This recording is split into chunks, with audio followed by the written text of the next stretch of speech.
Hey YouTube, what's up? It's your boy Sean Austin here again from Sean's Rabbit Channel, Aquaponic Producer, and we're back with another rabbit farming video. Now today we're gonna just look at a few scenarios. Whilst you caring for livestock, along the way things are gonna happen, and you're gonna have to decide whether or not you're gonna try to save that rabbit or you're gonna have to cull that rabbit. So that's what we're gonna look at today. And you guys are going to let me know in the comment section what decision you would have made. So stay tuned and we'll be back with more right after the intro.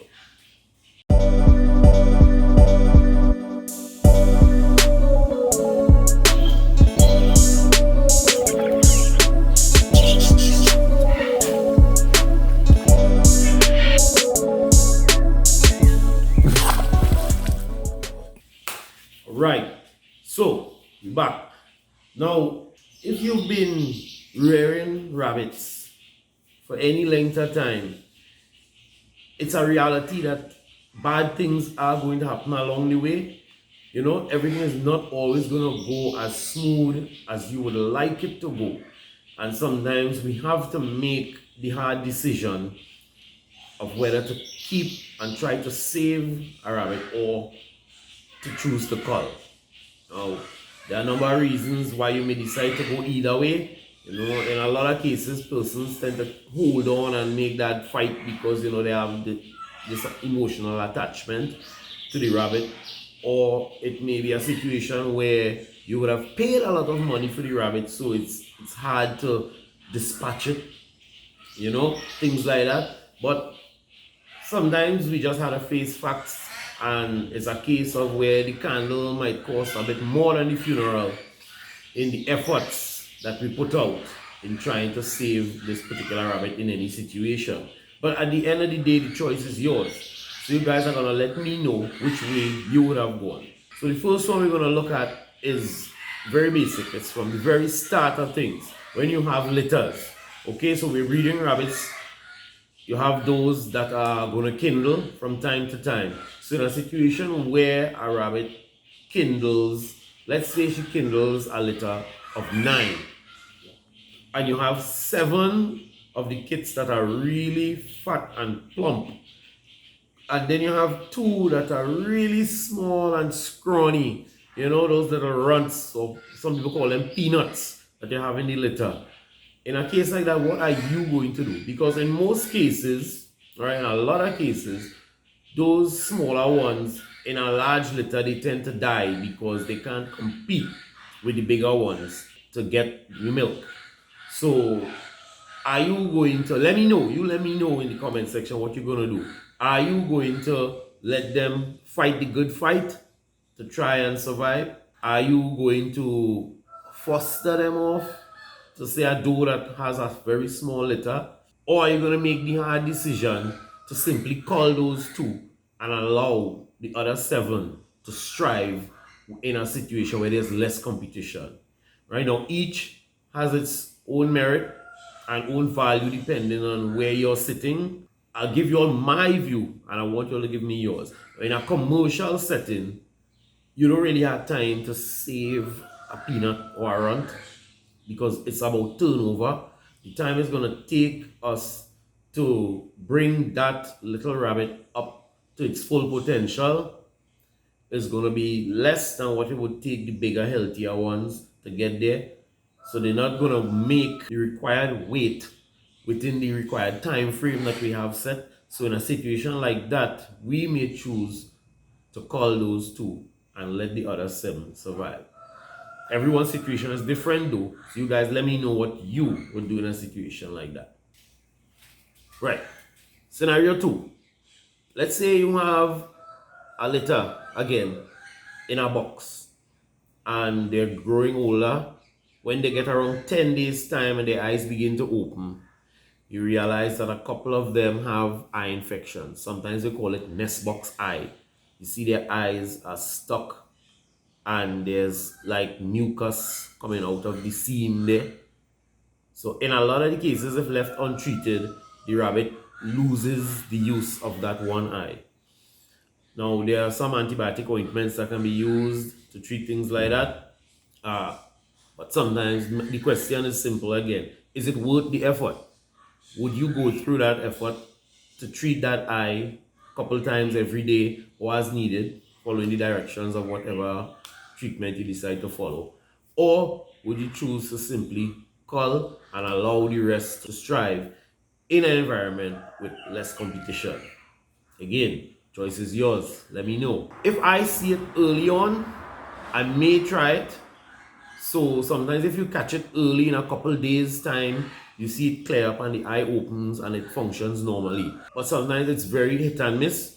If a couple days extra pass, by the time you start treating it, sometimes it stops the infection, but the rabbit doesn't have sight in that one eye. Depending on the purpose of that rabbit, this may not be a desirable outcome. So again, it's up to you if you're gonna choose to cull or choose to treat. At the end of the day, you may be able to just shift that rabbit over to your meat production side where the power of sight isn't really important as long as he puts on the weight, right? But you let me know what you would have done in a situation like that. Okay, we're warming up now. Situation 3. You know, sometimes, especially here in Trinidad, we see it a lot. Most people use the wire with the spacing of 1 inch by ½ inch for the floor of their cages. Now, as the kids reach around 2 weeks, going on to 3 weeks, they start hopping out of the nest box and running around in the cage. Sometimes, however, when they rest, when they decide to move again, their feet stick in that space of the wire, that 1 by ½ space, depending on the angle. Their feet get stuck. And sometimes it gets stuck and they pull and tug so much and twist and turn that they actually break their leg. Scenario, what would you do? Would you try to save this little bunny with his broken leg? I've seen scenarios where people try to cast the leg and tape it back, hoping that it would mend and things like that. Or again, would you just choose to cull and allow that rabbit, allow the rest of the litter to strive with less competition? Again, your choice. Now, in some situations, I have chosen to cull, and there were times when I didn't notice it in time, and it sort of healed in the broken position, or the part of the foot was missing. So you end up with a 3-legged rabbit. Now it happens a lot of the time. Most times they survive and they seem to be unaffected. But again, if it's for meat, you may not necessarily care because you can simply remove the leg and cut up the rest of the carcass. However, depending on the purpose, if you were intended to be a show rabbit, or or maybe you just don't have the heart to see him suffer, you may choose to dispatch. What would you do? Let me know. Okay, now your rabbits are growing, they're getting a little bigger. 2 months, going on to 3 months. Sometimes we start to see things like buck teeth. If you don't know what buck teeth is, it's very easy to observe. If you look at the rabbits, you'll notice most times that their bottom teeth grow long, extended past their mouth. A lot of rabbits that suffer from buck teeth have problems eating properly because the teeth is kind of blocking them out. Some of them do tend to eat and survive, but they never tend to be 100% of their potential. I've seen scenarios where persons have chosen to cut the teeth. It doesn't hurt them because there are no nerves in the teeth there, so sometimes people just use sharp pliers or something, or a very big nail clipper, and they cut back the teeth to allow the rabbit to eat properly. But again, what would you do? Because you have things to consider. If it's going to be a meat rabbit, then maybe no problem, because you're not going to be eating the head anyway. However, the rabbit may not gain weight properly because he can't eat properly. Also, it definitely can't be a show rabbit. And then you also have to consider the potential harm to your herd by passing on that genetic trait. So that's something that you may not want to continue in your herd. So you may have to cull and try to eliminate the genetics that is manifesting this buck teeth problem. So again, your choice. What would you do? In many cases, we have chosen to allow the rabbit to continue to grow because the thing about buck teeth is that it tends to show up at a kind of late stage. It doesn't show up too early in the rabbit's growth. You usually get it from about 3 months going on, you know. So by that time, the rabbit has already reached the age or very close to the age of attaining its market weight if you're producing meat. So in a scenario like that, you know, it might be a little bit too late. But again, in other scenarios, it may not. So guys, let me know what you would do in a situation like that. Okay, this one kind of, this will happen a lot in cases where persons use community cages, where you tend to have large grout cages with a big number of rabbits in any one cage. Now, when you wean litters and you put them into a community cage, most times it's a mixed sex cage, or even if it's a single sex cage, it could be even worse, because if you have a cage where there are a number of males, a number of young bucks, as they grow older, they tend to become a bit more aggressive towards one another. And there have been situations where young bucks have fought and damaged each other's testicles. In case I've seen situations where testicles have been completely torn off. Now, sometimes the rabbit survives, but for a number of reasons, he's not going to be very useful. So if this was a rabbit that you were intending to keep as a future breeder, and that opportunity is lost, okay, you certainly can't sell it to anyone because they're not going to buy a buck that it has damaged testicles. So the choice again is yours. What are you going to do? Are you going to keep this rabbit because sometimes, according to you, it may be the most beautiful rabbit you've ever produced, except he's missing one of his testicles. So will you choose to keep, or will you choose to cull? Again, your choice. Let me know what you guys would do. Okay, so we're winding down now. I know we're not going to get to touch on all of the things happening, the rearing of rabbits, but like I said, you guys hit me up in the comment section and let me know some of the scenarios that you have encountered and what you had done in those situations to remedy it. Now, because we can always do a follow-up to this video. So we're going to close off with this last point. Something that we see a lot, especially in cases where persons have all wire cages, is something called saw hocks. Now, saw hocks are these big saws that some rabbits develop on the pad of their back feet and sometimes the front feet as well. Most rabbits could live normally and function with saw hocks depending on how bad it is.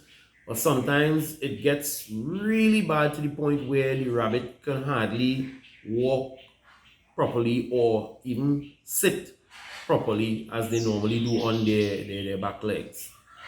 So what would you do depending on this scenario? Because I've seen cases where persons have treated it, they have used ointments, they've bandaged it, they put a piece of plyboard in the cage for the rabbit to rest on so they don't have to be on the wire. Some people use a tile, a smooth tile, so the rabbit have a resting area so their feet aren't always on the wire. Now, I mean, this is a topic that we could go back and forth all the time. A lot of people have issues with all wire cages and things like that. However, it's the standard in commercial production, so it's sort of a moot argument. However, again, it's your choice. It depends on the purpose for which you are rearing rabbits. Also remember that saw hocks has a genetic component to it. A lot of the times that rabbits develop saw hocks is because they are on wire flooring, and two is because they lack sufficient padding on the soles of their feet. So it's a combination of those two things that lead to saw hocks, because there are cases, in many cases, the majority of the times, we have rabbits that are in all wire cages their entire life and they never develop saw hocks. And then there are those cases where within a month of being on a wire floor, they have hocks. So there are things to consider there as well.